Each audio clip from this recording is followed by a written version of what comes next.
Good evening and welcome back to the Savvy Street Show.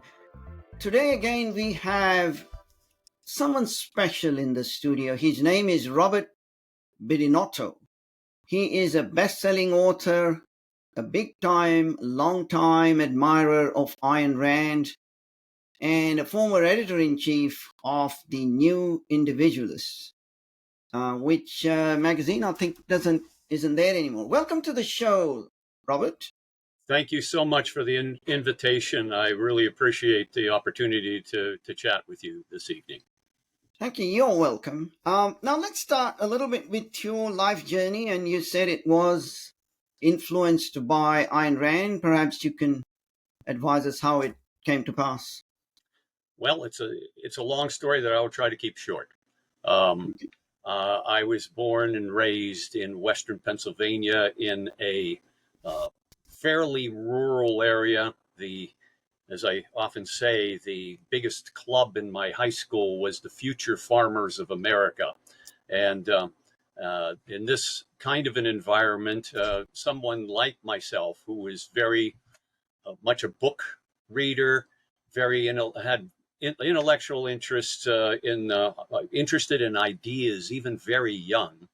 Um, I felt like a fish out of water, and uh, through the influence of several people connected with the high school, teachers, a librarian, and several other people, I became interested in first anti-communism, then conservatism, and then through the Freeman magazine, I became interested in what is called libertarianism or classical liberalism. Frederick Bastiat and his writings were a big influence on me, and it sort of set the table for my later interest in Ayn Rand.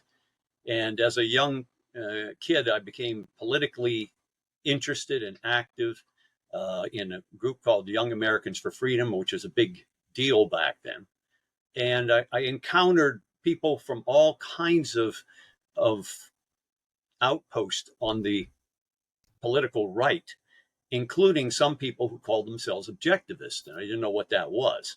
But I read a good chunk of the Fountainhead. You have to understand, I was born in a Catholic Italian family, and what Rand was talking about was pretty alien to the ethics that I had been raised with. So I read The Fountainhead, I think it was in a sophomore year or junior year in high school, and I was troubled by the ethics and also by Rand's apparent atheism. And it wasn't until I encountered Atlas Shrugged on my freshman year in college, in the college library, when I was going buying all my freshman year books. I saw Atlas Shrugged there, and I had heard about it. I'd heard the "Who is John Galt" slogan many times in Young Americans for Freedom. Didn't know who he was, but the book looked interesting.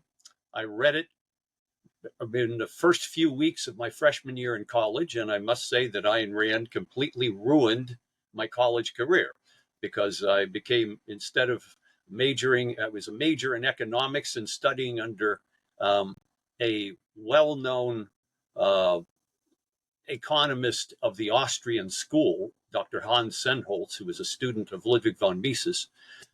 I lost interest in economics as such and became much more interested in moral philosophy. That's where my heart really was. And I wanted to become a writer.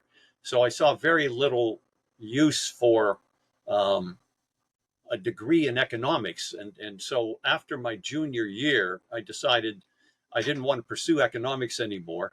And I didn't have enough credits to go anywhere else. So I decided to drop out of school and go seek my fortune as a writer, and became a freelance writer for many years, and had all kinds of adventures from there. But I became very interested in Ayn Rand and her philosophy, attending courses, reading all of the books.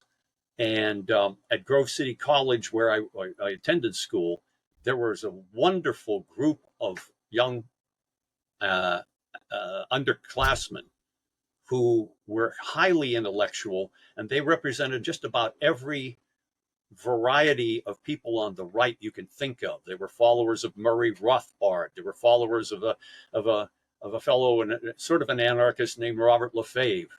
We had Misesians, we had everything, and there were some objectivists there too. So it was wonderful to be able to debate all of these ideas late night, and I got much more of an education in philosophy and politics from those late night 3 o'clock in the morning arguments than I did through any of my classes. And I've been interested in Rand's philosophy ever since, and gotten involved in some objectivist organizations and publications, and have written copiously for them over the years. And also, I've gotten involved in journalism. I did journalism, investigative journalism, for Reader's Digest, among other places, and been since then writing nonfiction and fiction ever since, and editing magazines and books ever since. Now, you as a writer, you've just launched a new book. Is that correct? I did. I'll hold it up for you here. Um, Okay. it's called A Rebel in Eden, and Right. its subtitle is The War Between Individualism and Environmentalism. And it draws upon my many articles and essays and a lot of the research that I did for Reader's Digest on subjects like global warming, ozone depletion, pesticide residues on food. I did a lot of articles and investigative journalism on that, and that has been an abiding interest of mine. And this book, I wrote this as a compilation of a lot of the articles and essays and reviews that I had done in the past. And the reason I did that is that I asked myself the question, why is it that a point of view that is uh, so false, so impractical, and in my view, so immoral, why has it had such, if developed such a following? Why has it that following persisted with such intensity for so many decades? And uh, what's that all about? And the book, in I think a unique way, tries to address that by pursuing two different paths. One is the appeal of environmentalism in human psychology, some elements of human psychology, and the other is on a parallel track, and that is the popularity of basic premises of environmentalism that go back into Western mythology and Judeo-Christian mythology, way back into antiquity. Many of the core premises of environmentalism are part of the indelible mythological history of the West.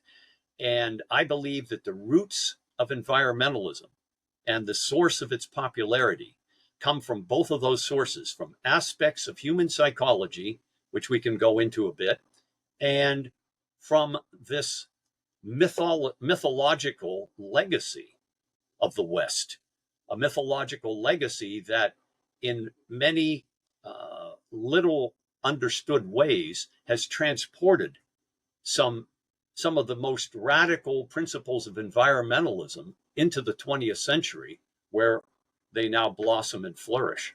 Now, is it only of the West though? I mean, from my understanding, even in the East, and the kind of veganism or vegetarianism of Buddhism and Hinduism, religions of the East also imbibe some environmental narratives, I presume.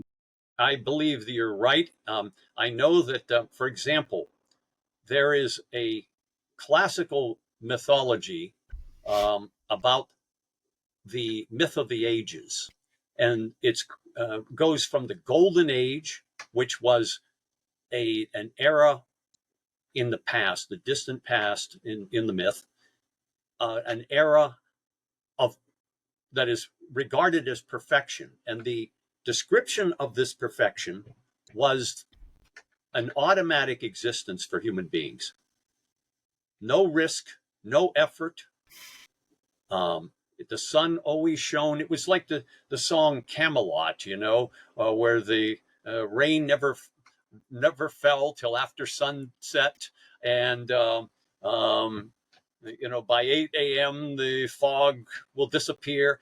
It was a myth of man's harmony with nature, where everything was automatically provided to him.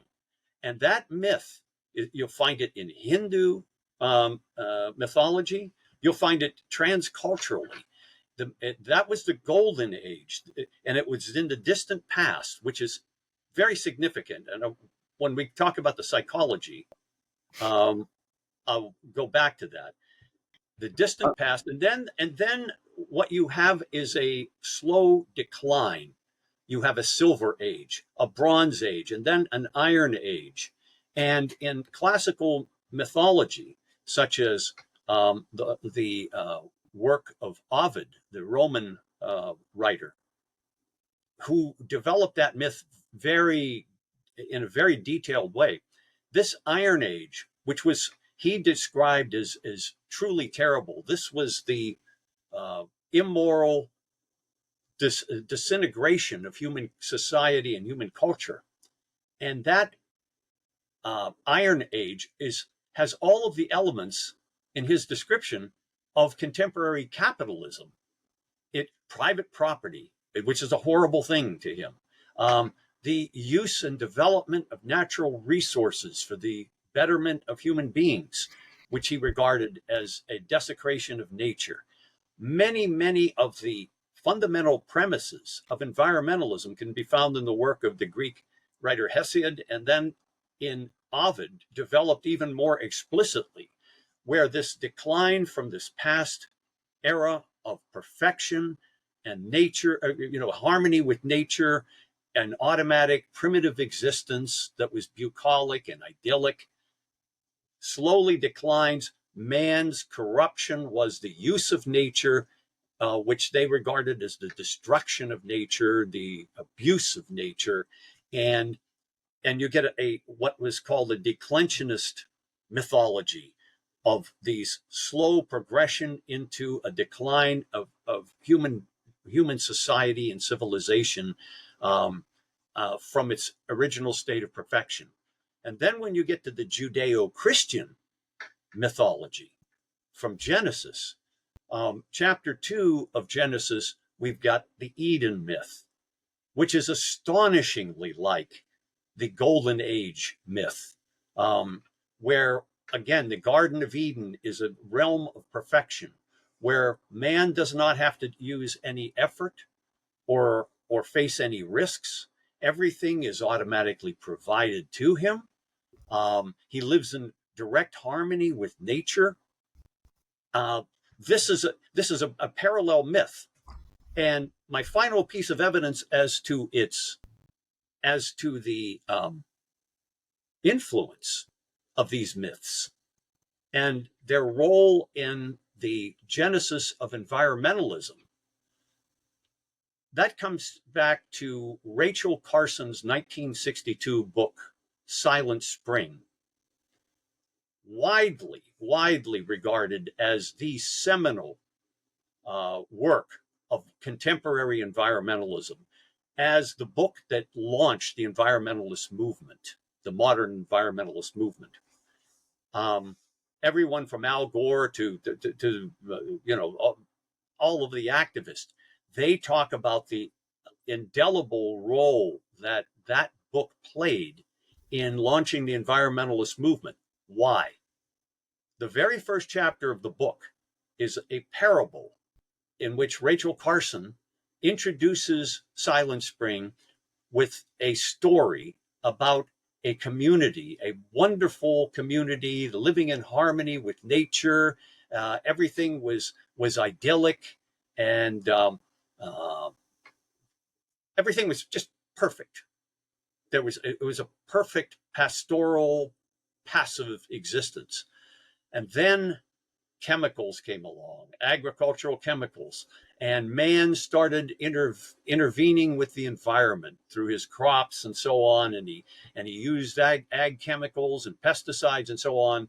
And the end of this short chapter is that the spring fell silent, songbirds all died, the critters died. No more, and man had done it to himself. That was her language. Man had done it to himself. And what Rachel Carson did essentially was resurrect the Golden Age myth, resurrect the myth of Eden, and that chapter of that book is almost universally cited in environmentalist literature as the spark of the contemporary environmentalist movement. So you see that it did have these mythological roots, and the resonance of that ancient mythology was so indelible in our culture that she was able to capitalize on that and launch the environmentalist movement to a fresh generation of our contemporaries. I remember when I was young, I used to read comic books, Batman, Superman, probably aged sort of 10 to 13 or 9 to 13. And there was one comic book hero was the Phantom. Yes. And there is an idyllic island called the island of Kilauea, where the sand is 50% gold dust. And people, it's not only people that live in harmony, but would you believe it? Tigers and lions live in harmony with deer and rabbits and the whole lot.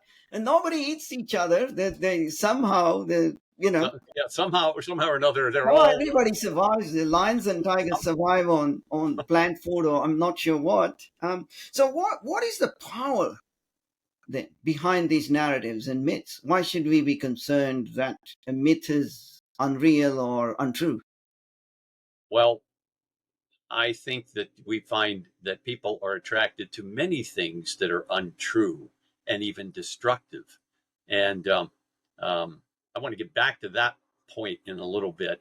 But uh, I think that the other part, we talked about a bit about here about the mythology as a source for environmentalism. I think the other part of it is human psychology. And Yeah.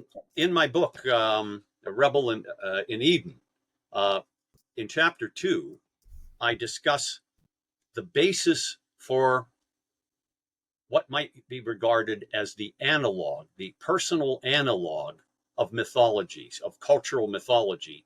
And that is what I call core narratives. Now, we use the word narratives a lot these days. It's bandied about, and a narrative is nothing more than a story. Um, it's a story which has usually beginning, middle, and end, and a story that usually provides a causal sequence of events. This led to this, this led to this, and it's a causal sequence of things that happen, at least in a plotted story. A core narrative is what I believe we start to acquire while we're still very, very young. When we are first born, our parents provide for us for everything. We are helpless dependents. We don't have to assume, face or confront any risks. We don't have to exert very much of any kind of effort. All of our needs are met automatically, and we live an automatic existence. As we develop, we begin to explore the world around us. We through play and just uh, investigation or satisfying our curiosity, and we encounter those two immutable elements of effort and risk. We have to, if we want to learn how to walk, we have to exert effort, and we have to face the risk that we're going to fall. And sometimes we fall and it hurts us and we cry. And but most of us will work our way through all of these problems and exert effort, confront risks, and thereby learn what amounts to self responsibility, which I almost use that term as as a definition of individualism. Self-responsibility, taking responsibility for oneself, um, is the core of an individualist outlook. So we begin to develop our personalities that way. However, when we act on an emotion, we strengthen it. When we stop acting on an emotion, it tends to wane and disappear. And when we act on effort and confronting risks, we become adventurous, we become bold, we become interested in the world, we our successes lead to other successes. It's a feedback loop that confirms the initial emotions that we have, and we learn to be brave about facing risks and assuming responsibility. And if you do that consistently, you wind up to be one kind of a person with one kind of an outlook. And your narrative about the world is, this is the world's my oyster.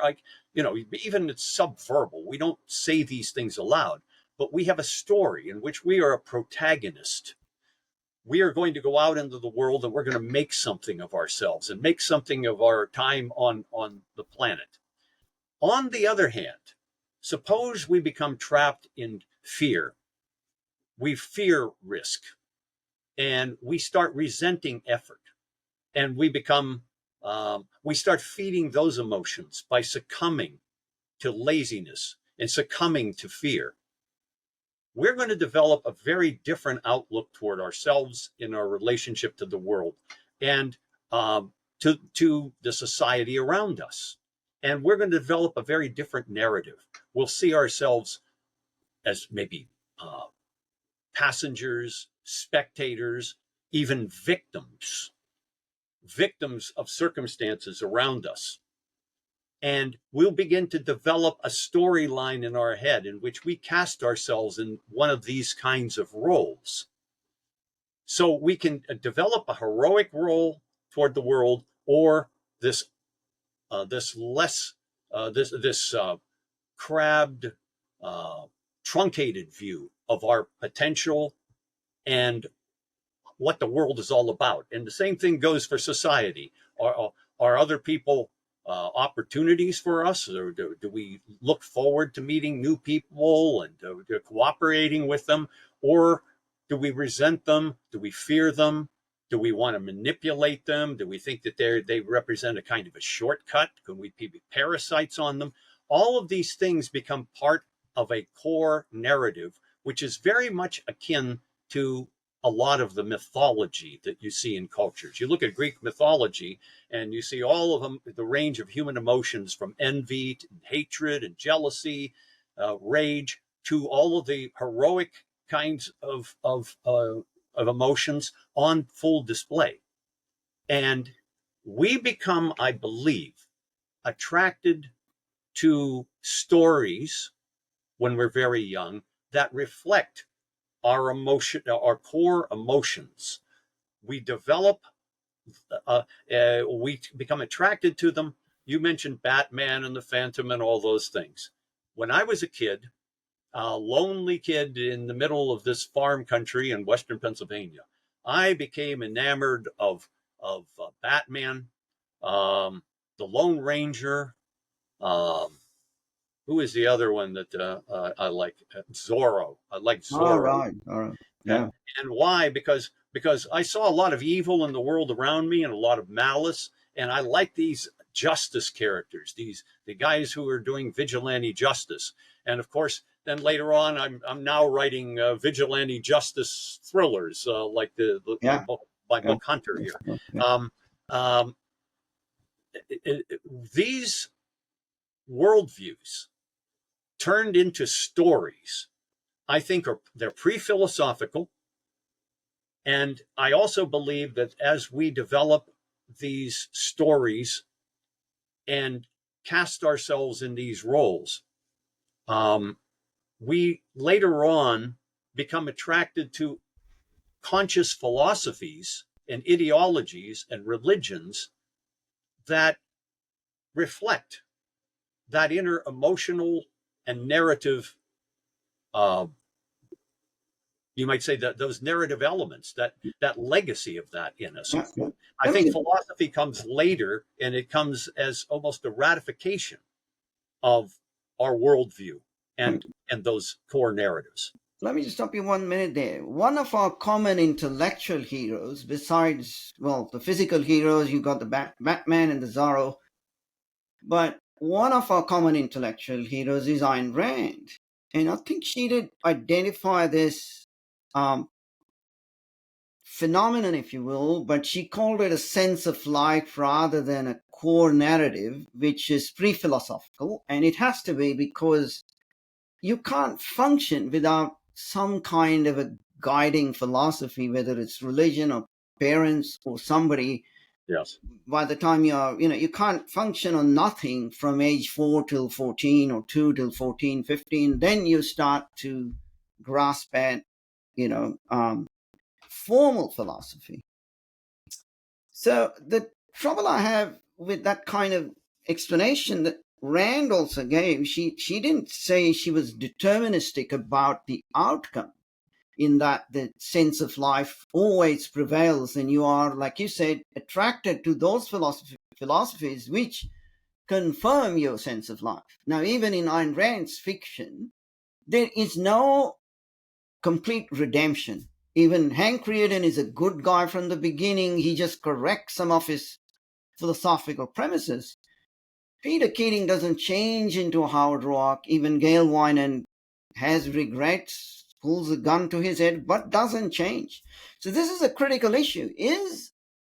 Are we set for life because of whatever myths were around in our culture at the time, or can we change ourselves? Now, Ayn Rand's formal answer is yes, we can change ourselves. What's your answer? I think she makes the point most explicitly about sense of life in the essay in the Romantic Manifesto, Yeah, where she talks yeah, about philosophy and sense of life. It's the second essay in there, yeah. In chapter 2, yeah, in chapter two. yeah. And rereading it very recently, I found myself taking some exceptions to what she was saying. She says in one passage that um, when one acquires a conscious philosophy later in life, that you can go back with that, change your values, and then change the emotions that came from the values. Um, I have been around many students of her philosophy for decades, and I see very little of that kind of changing going on. Um, and I have seen that the residual sense, she calls it sense of life. I believe that what I call narratives are, she lumps together what I call narratives with sense of life. She talks about the emotional element, and then she talks about the things that I would put in the realm of story. Such And as, yeah. and I think you need to separate out narrative, because the idea of a story which has a causal element to it. A sense of life is static. It it is that emotional state and general outlook toward the world is in a freeze frame. It's static. And what a narrative does is puts the premises of a sense of life in motion. It says, okay, it's active. It says, all right, because I think the world is open to activity and that I have capabilities, the narrative says, I'm going to go out and do this. I'm going to go out and make something of myself. The narrative takes the fundamental premises about reality and about the world, and it puts them into an active frame. And I think it's a very important bridging concept of narrative between a sense of life and formal philosophy, abstract philosophy. Um, and I don't think that narratives and sense of life can change that easily. I don't think you can talk yourself out of them that easily simply by changing your your view, your conscious view of the world. I think that they become so habituated and so deeply ingrained that, in my experience and observation and reading, the only times I see that happening are usually when someone's life becomes uh, just enwrapped in turmoil. They reach some sort of a crisis period, and they begin to question all of their deepest seated um, values, their entire path of their lives, and then they may be open at that point to a kind of a conversion experience. That's why you see so much of that happening in prisons. You see people discovering religion, prisoners discovering religion, and it's quite sincere in many cases. They've hit rock bottom in their lives, and they know that they need to change, and at that point they're open to something fresh and something new. And what happens? A new narrative comes in. If it's a religion, which it usually is, they discover Christ. They are Somebody comes in with a new worldview, and that worldview offers them hope and meaning and identity that they used to have in their old narrative, their previous narrative. Then the reason it is so difficult to change is that a narrative offers you a sense of purpose, a sense of meaning, an identity. It's who you are. It's what you see as your place in the world, So, and so if I may, you don't give that up lightly. You don't relinquish that at the drop of a hat, or or just argue yourself out of it. That's it becomes an almost indelible part of your personality, just as these cultural myths have become such an indelible part of our culture, because they serve analogously the same kind of purpose for a culture. And that's one of the reasons why I have spent over 50 years trying to persuade people philosophically. And the people that I find that are most receptive to whatever the subject is or whatever I have to say are those people who already, in many fundamental premises, agree with me, and maybe we're arguing about something that's derivative. But in terms of fundamentals, I don't I don't have experience changing somebody's fundamental outlook on life at the core and at the root, not the way we're talking about it here, mhm, in mhm. terms of a sense of life and a corresponding narrative, an identity, a purpose, the course of action, the meaning of their life. I don't see that sort of thing changing by intellectual argument. So I dispute what Rand said in the Romantic Manifesto, in that essay about that. I don't think it's that easy at all, and I don't. Well, she didn't. In fairness, she didn't say it was easy. Yeah, she In in fact, fact says it's hard and it takes a lot of psychological retraining in her words. right. But um, I don't know that people are, since sense of life and narrative are the source of motivation.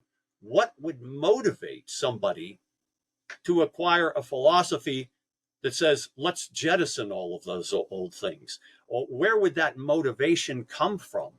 I mean, maybe they have a fundamental, let's say that they have a fundamental value that they place in the truth, discovering the truth. And the truth means more to them than anything else. And the truth, their discovery of facts that clash with their worldview, um, leads them to a kind of a crisis, and then they might be open to discarding what they used to believe.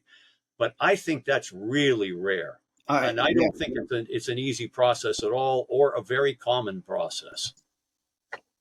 I agree. It is indeed very rare. But Rand, both in thought and action and in her written words, non-fiction words, or frankly even fiction, he's recommending implicitly and explicitly an explicit philosophy as the way to change one's inner sense of life, or what you call the core narrative, which is a very distinctive term because that's saying there's a narrative which isn't about a, a story about the world as Batman or Jesus. It's the story of you and your own worldview and your place in that world.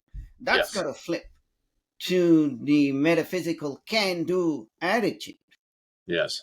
And I agree, it's very rare to see that in, done by philosophy. My sort of anecdotal evidence, if you will, is it has happened to people who are very high IQ, and at least in the top 5% cognitively, as well as prone to intellectualism, which is not always common among high IQ people. So if you have both those elements, Yeah. which by definition leaves more than 95% out there who won't change by reading an Ayn Rand book, they won't even take it up.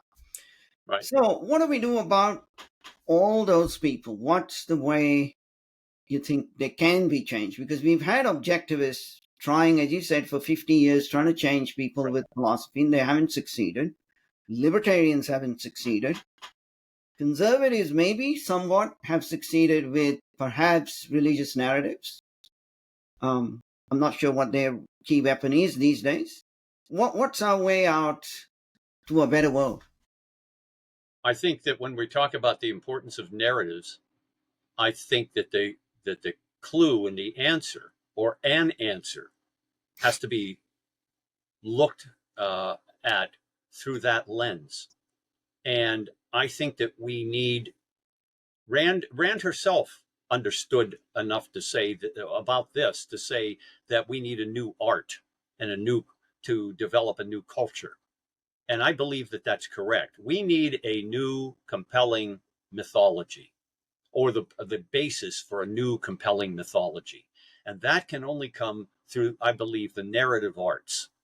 Um, I specify the narrative arts because uh, it's storytelling that really can capture imaginations, can inspire people, can cause them to reflect on in a deeply personal way and an emotional way, to look at the analogs of characters in a story and their own lives, and the lessons learned, and they learn them experientially by sharing the path of a character in a story, and it can open up new vistas for them, new possibilities that they might have thought were hopeless.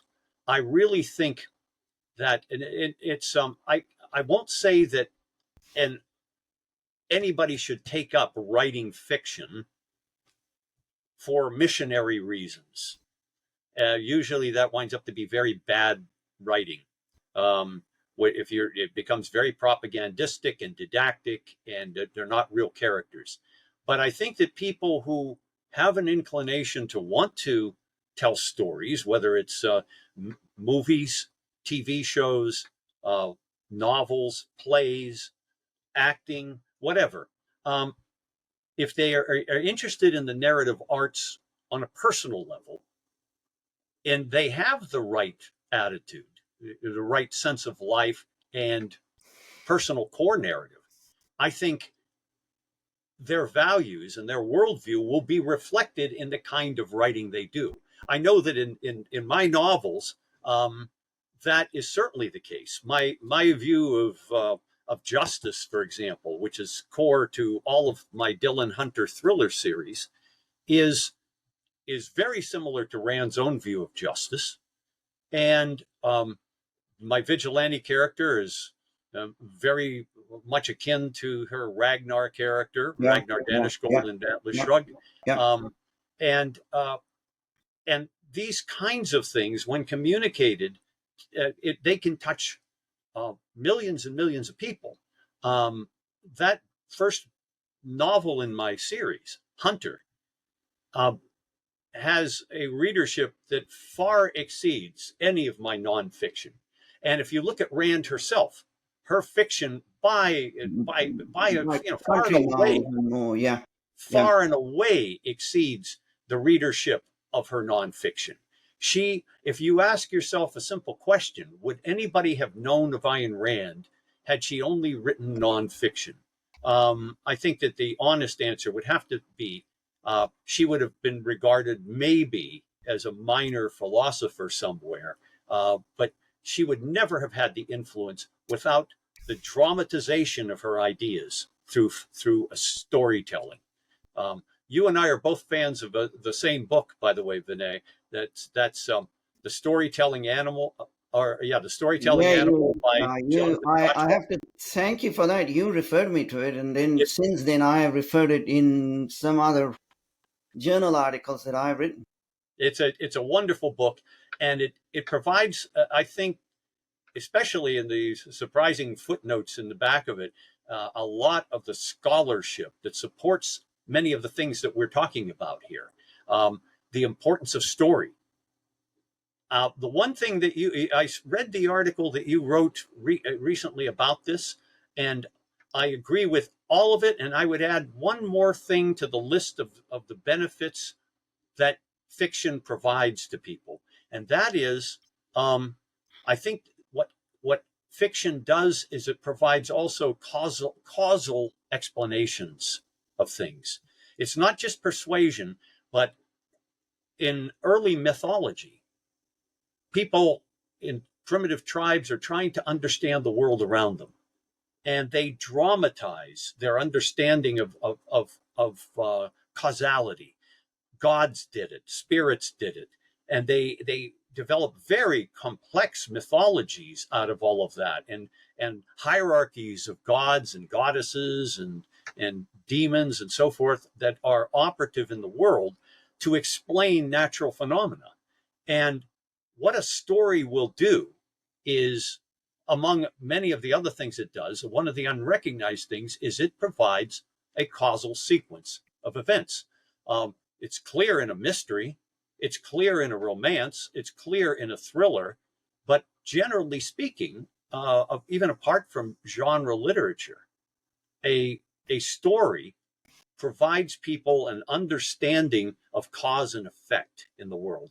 And when we're little kids, how do we learn cause and effect in the world? Besides direct experience, we have all the stories that our parents tell us. How does the world work? How does society work? We are told stories. We read stories. We watch TV shows. We story books of all kinds, cartoons, and we learn about the world and the causal sequences in the world around us, both metaphysically and socially. We learn cause and effect through storytelling very early on, and so so I think stories are, before we have theory and before we have theories which explain, causal sequences, we have stories. You might say a story is a populated theory. It is a theory that's dramatized, and so we are the storytelling animal in that respect. And I think that's how we reach the culture, to the extent that anybody wants to assume a mission of reaching the culture and persuading people. You do it through storytelling and dramatization. That way, people can relate their sense of life and their worldview, narrative. Their narrative will resonate to the narrative of the artist. And when those things happen, you say, "Oh, I love that book. Oh, I love that movie. Oh, man, that character really spoke to me. That situation really spoke to me." I think that is essentially our wedge. And I don't think, however, pontificating and lecturing and think tanks and all of this sort of thing is going to make much difference, except around the periphery and largely with people who already accept our core narratives.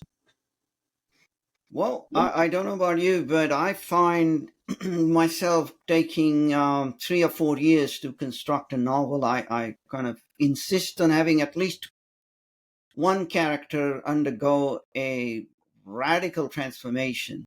Yes.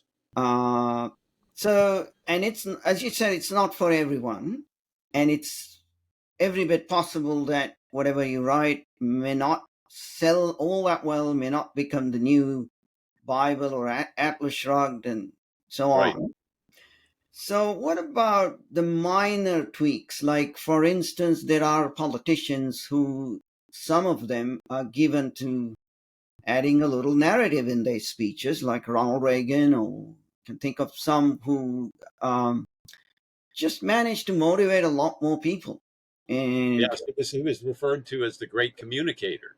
yeah, And it's because he could tell stories. He was a wonderful storyteller. He would illustrate the political principles and economic principles that he was talking about um, through storytelling. Through sometimes there were funny stories, but analogies, metaphors, storytelling. These are the kinds of things that engage not just the intellect, but also that deep emotional residue where people can say, yeah, I can relate to that. It's not just I understand that, but oh, I can relate to that.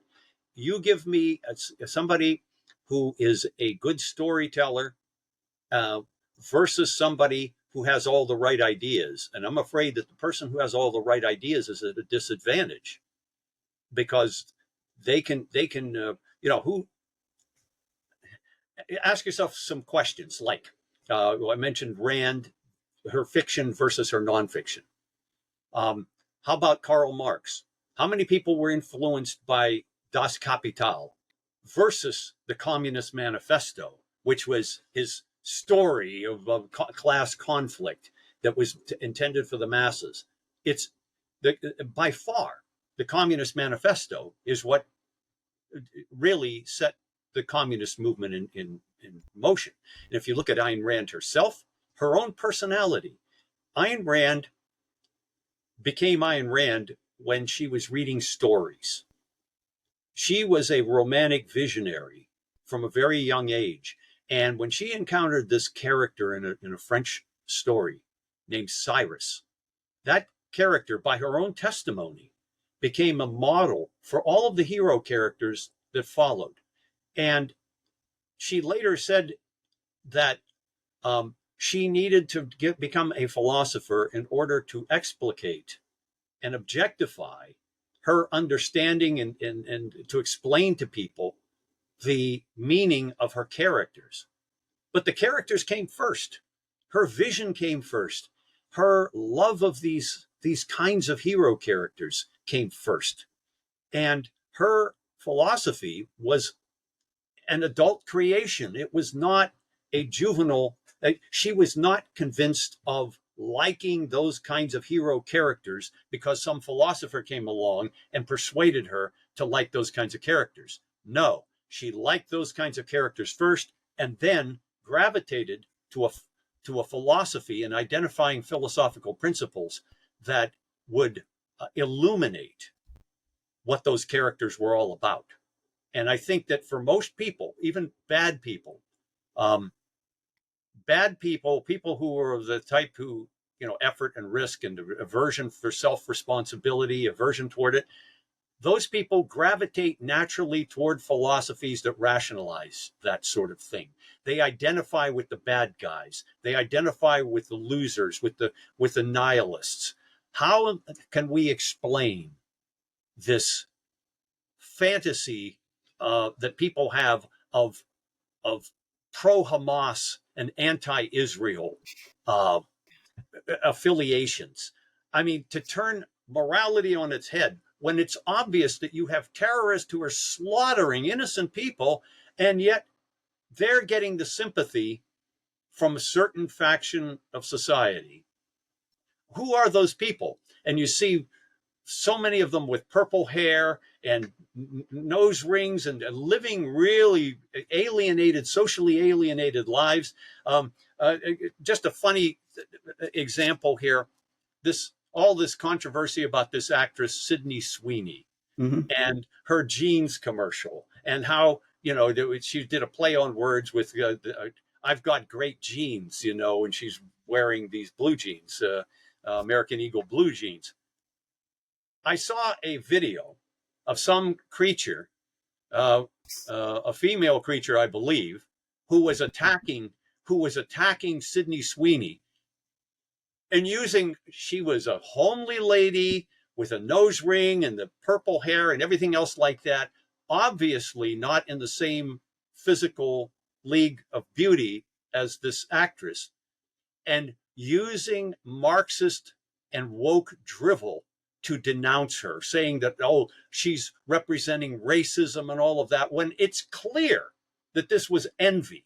It's clear. I mean, you just look at this creature and juxtapose her picture with Sydney Sweeney's, and you see that philosophy for her was a rationalization for her envy and her hatred.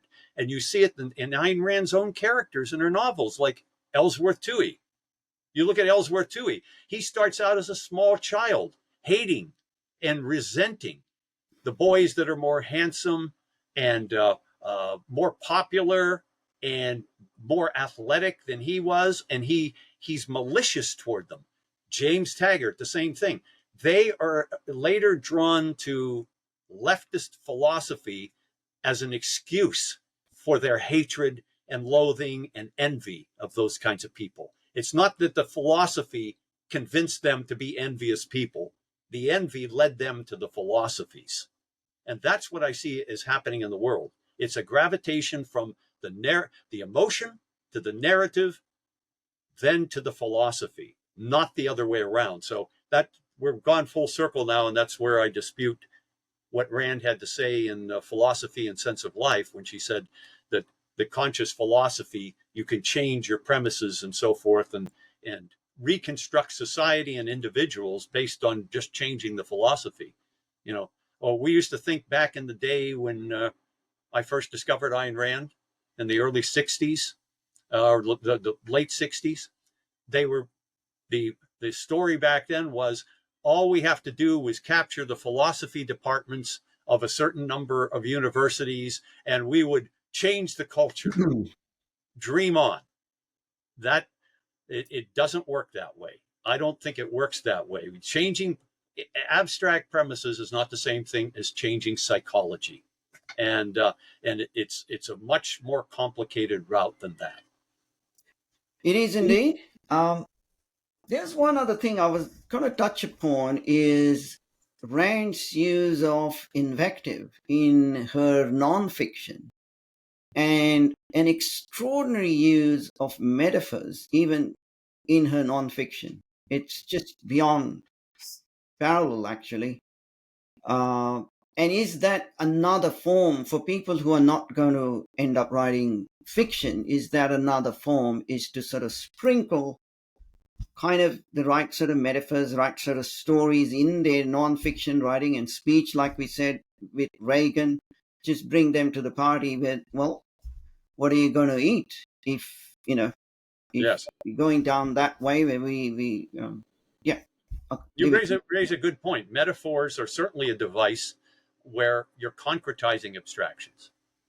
What you're doing is you're bringing abstract ideas into a concrete form that also has usually an emotional element to it. It's evocative of something.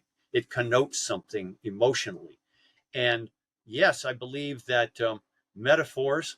Um, who was it? Byron, who said, I think, that poets are the unacknowledged legislators of mankind, and poetry, of course, is replete with metaphors and uh, all of these literary devices.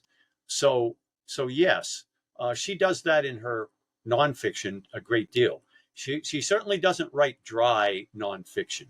Um, even when you think of some of her most abstract stuff, like her writings on epistemology, she still concretizes those abstractions by coming up with examples, um, always trying to concretize things.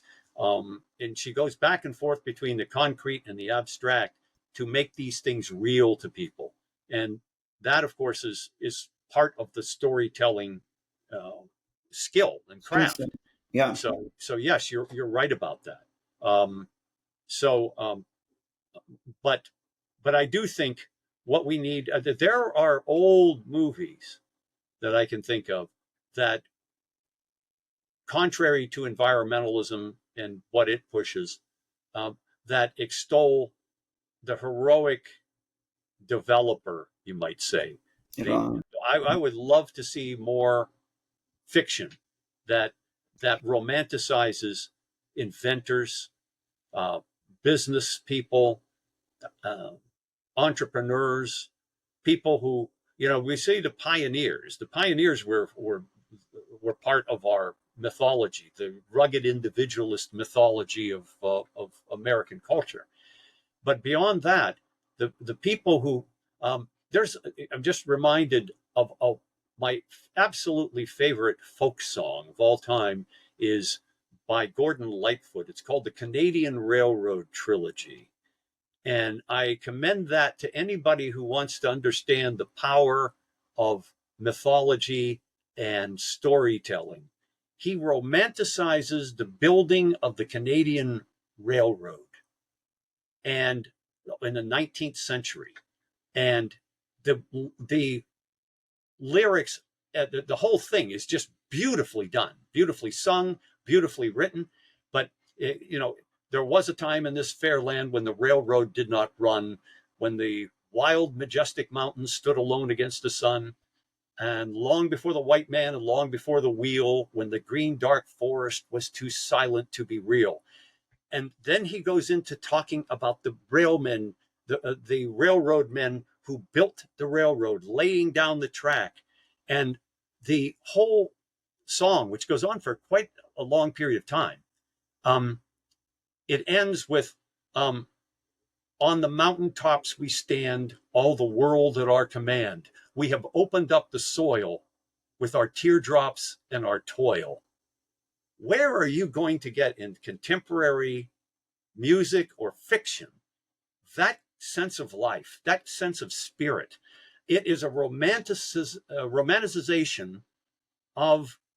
I could not help but think of, in Atlas Shrugged, the legend of Nat Taggart, the grandfather of the heroine Dagny Taggart, and it's like almost his life set to music.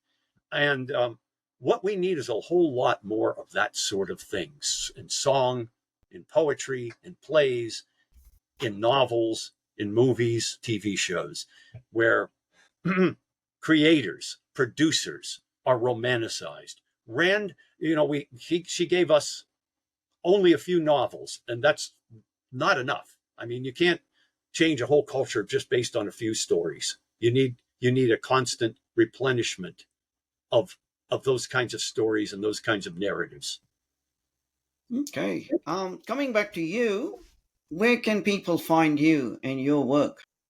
Well, they can find me by going to my website, roberttherewriter.com. It's a Okay. put a www in front of that, roberttherewriter.com.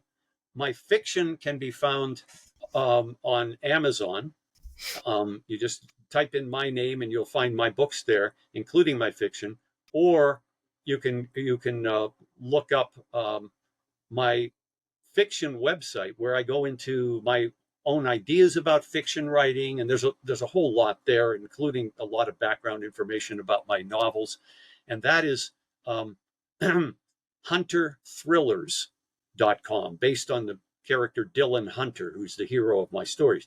So hunterthrillers.com and roberttherewriter.com, and that should take you to most of the places you need to go to find out about me and also to connect with me. Um, you can reach me through those websites and on Amazon, and read about my novels, and also the latest book, nonfiction book, A Rebel in Eden, where Yeah. I discuss at great length, including the history of all the mythology that we were discussing in great detail in chapter 3 of the book, about the mythological roots of environmentalism and how it clashes with the Western mythology, that arose out of the Enlightenment period. Thank you. We are also, just to the viewers, we are also going to include links to Robert's work in both the transcript of this podcast as well as the video in the YouTube channel when published. And to all those viewers and listeners out there, thank you for listening in and tuning in. That's the way to become savvy about the world and about yourself. And And thank you, Robert. Take thank care. you, Vinay. Thank you so much. All right. Bye for now.